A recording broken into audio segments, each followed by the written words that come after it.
how to skewer it. Senator Bernie Sanders of Vermont, we'll turn to him now for more reaction to the story. Senator, will this incident put an end to high-stakes bets by our financial institutions, which have the potential to wreck the system for so many other normal, regular people?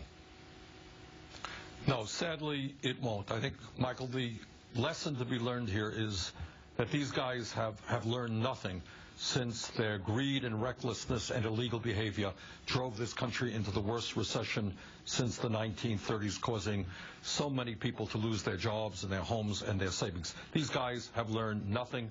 We need to re-regulate. We need to bring back Glass-Steagall. And I'll tell you something else, in my view.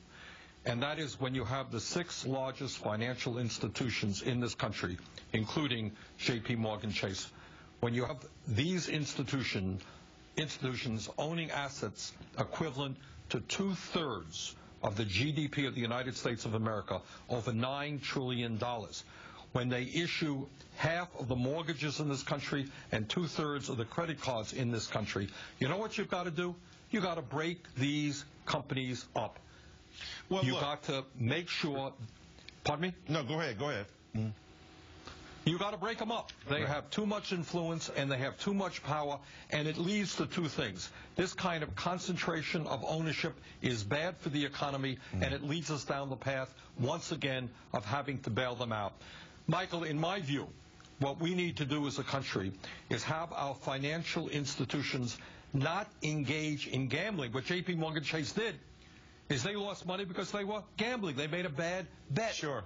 We don't need our large financial institutions betting. We need them investing in the real economy and creating jobs. Well, look, Bernie, you and Jesse Jackson have been on the forefront and the cutting edge of asking for the return of the Glass-Steagall Act. Tell us about what that means and how it could help in a situation like this when these derivatives investments for months have been known about, and yet the potential wreckage that's going to be caused to the economy looms large. Tell us about Glass-Steagall and why that's important.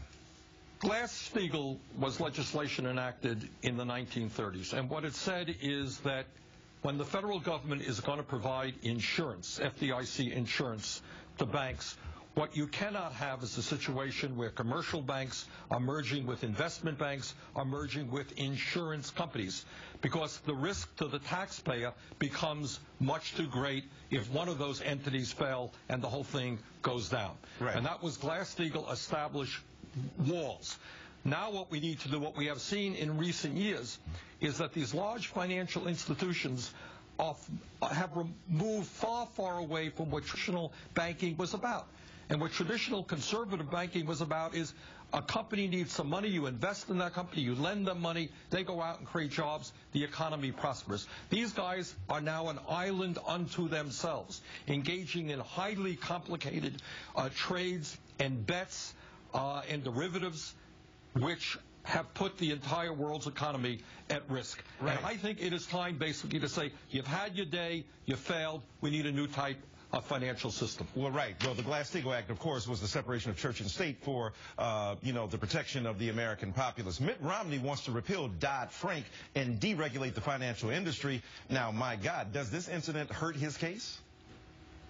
Of course it does, Michael. I mean, it is totally insane. Can you imagine, after all of the damage done because of deregulation, allowing Wall Street to do whatever they wanted to do, which was essentially engaged in highly risky, if not fraudulent, activity?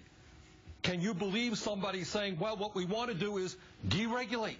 Let these guys do anything they want in any way that they want. It is beyond my comprehension that anyone can be talking about deregulating Wall Street. Right. But I think most sensible people know we need to re-regulate. Nobody does it better than him. Senator Bernie Sanders, thank you so much.